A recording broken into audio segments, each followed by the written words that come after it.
Not only have the prettiest girls in the audience here at the Steve Allen Show, but also you'll have to admit some of the strangest musical instruments. And this gentleman plays perhaps the strangest of them all. He plays the bicycle, and his name is Frank Zappa. Thank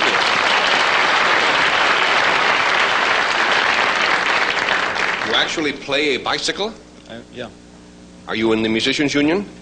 No. Do you play any other musical instrument, anything more conventional, perhaps? Guitar, vibes, bass, and drums. Guitar, vibes, bass, drums, and bicycle. As bicycle will travel from his bass to his drums to his guitar.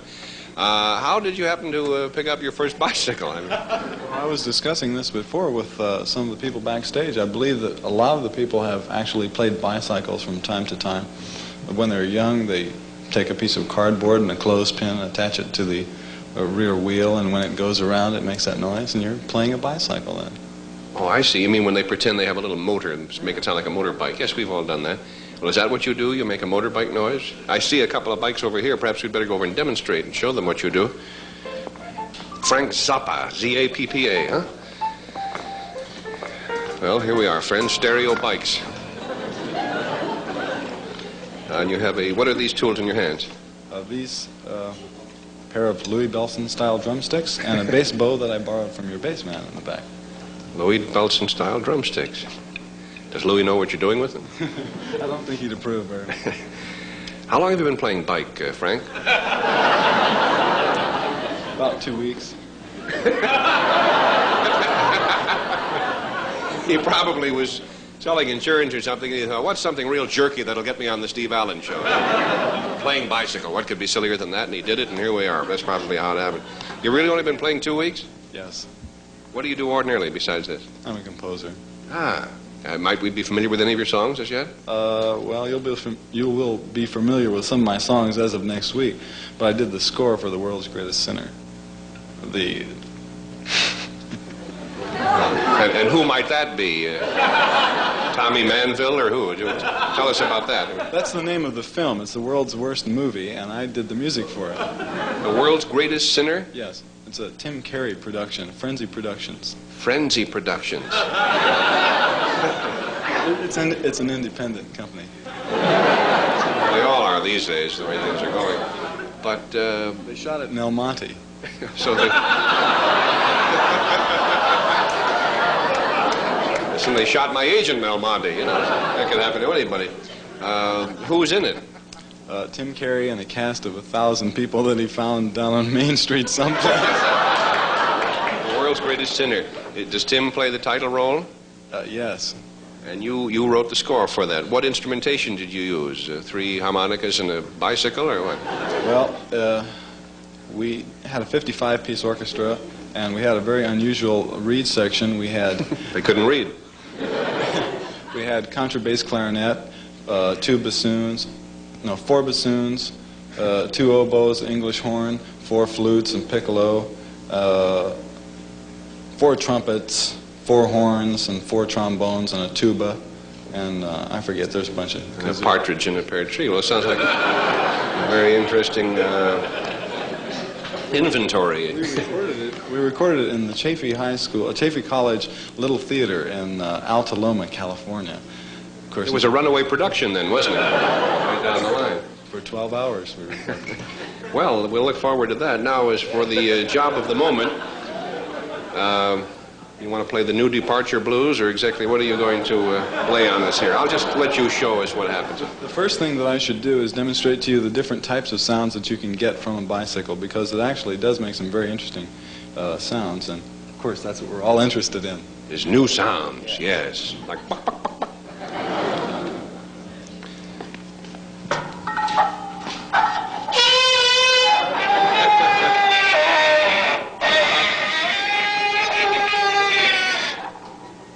That's one of the sounds that you can get. Yes. Oh, you have a microphone down there, I see. Well, I'll need this microphone to pick up the next sound. You have to hold it right there. All right. Hold it right here.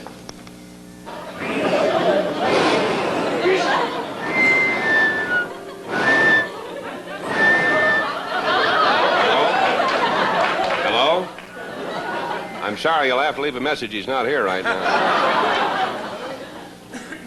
That's pretty good. Oh, there's a hole in these things, isn't there? Yes. Were you just whistling through there? No, what would happen if you tried... blow air. You just blow air, and did it whistle? Can I blow air and it'll whistle? Blow real easy. Oh, you blow easy? Yeah, man.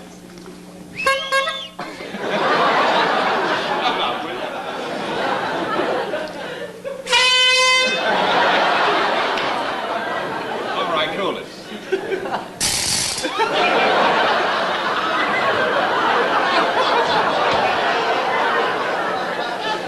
One more time.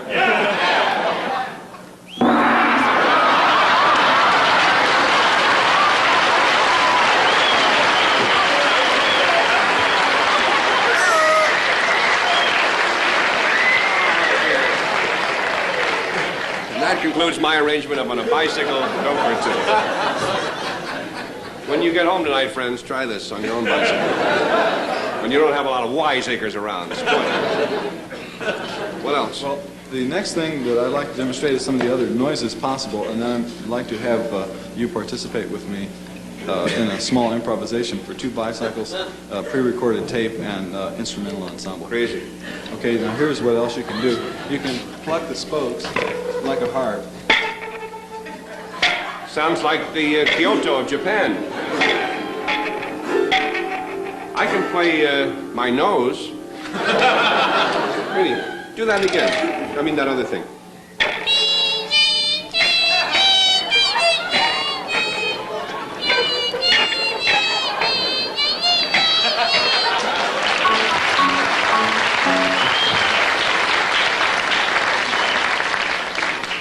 And then, as I was demonstrating before, you can run the sticks over the spokes in a rapid motion. This produces the... that spoke stick. Yeah, it's similar to the effect of the cardboard and the clothespin.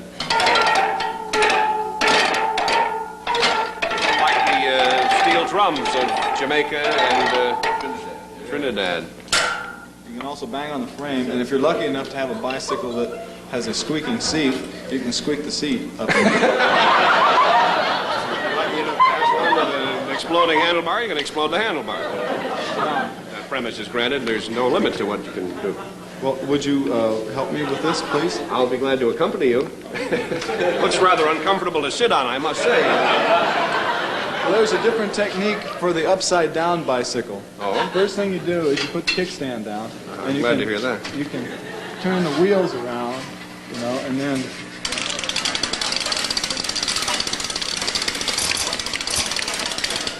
Yeah. And then you can put the brakes on. Yeah. And where it says 4-bar rest, you just give it a little of that. and I'll have you put the bow on here. So you go like that. If you take this, please. And that's like fingernails on the blackboard, as far as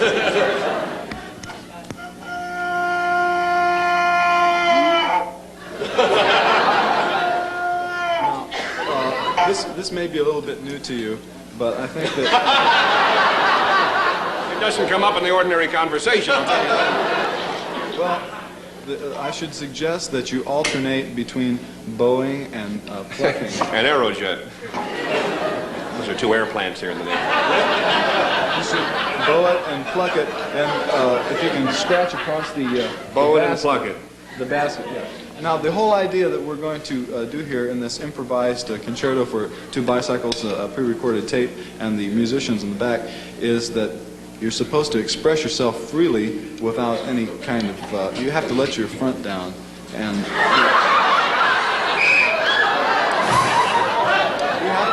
You have to just because you're completely released.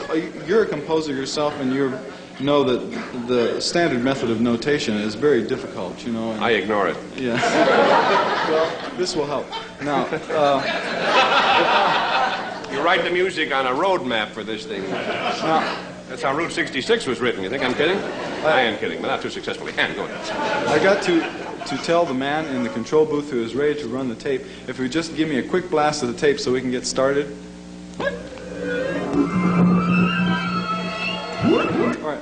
Now, the tape is pre-recorded electric noises that I stuck together I gave my wife a clarinet and told her to play it, and she doesn't play a clarinet.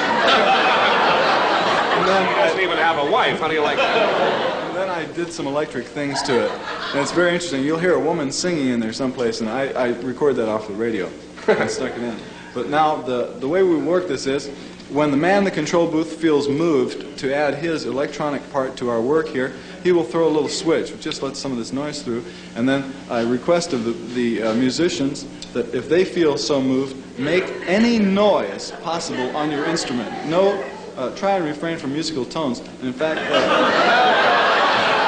They won't have any trouble with that order. if it would be possible for you The regular way, fellas. I'm sorry. if it would be possible for you to put some sort of objects on the strings of the piano, you'll get. That's good. I prefer you to play it that way. All season long, Don. All right. Now we'll start.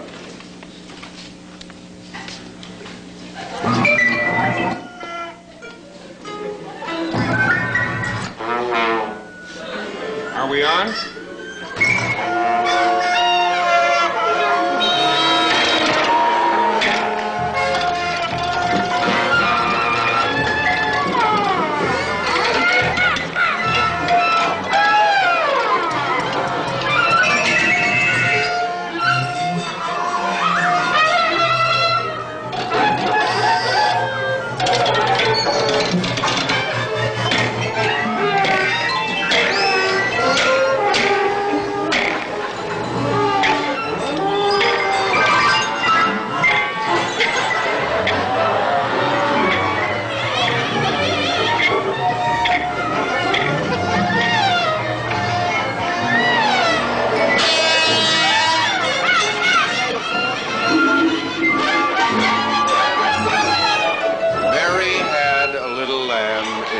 Well, this part of it was white as snow, and everywhere that no, this part of it, he told me to recite a poem while this was going on.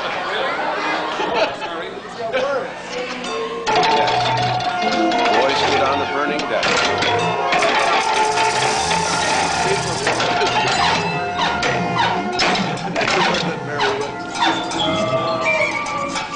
Ruth rode on my cycle car on a seat in back of me. I took a bump at 95 and rode on ruthlessly.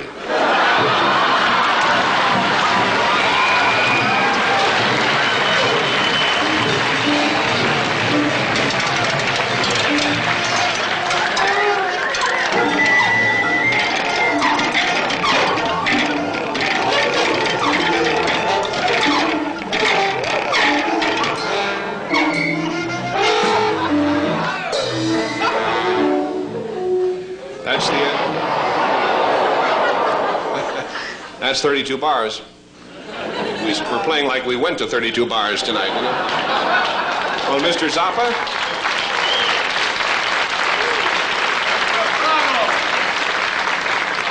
I must say that I'm always in favor of enlarging the horizons, at least in peering anxiously beyond the horizons of any field of human endeavor or interest, and therefore I congratulate you on your farsightedness.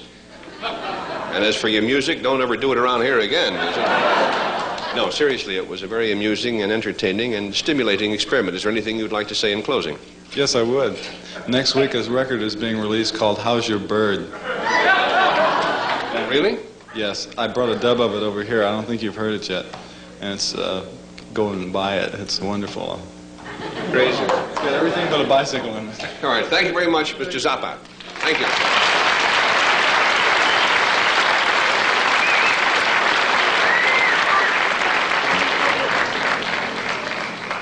You know, that music sounds a little bit like the music that a very gifted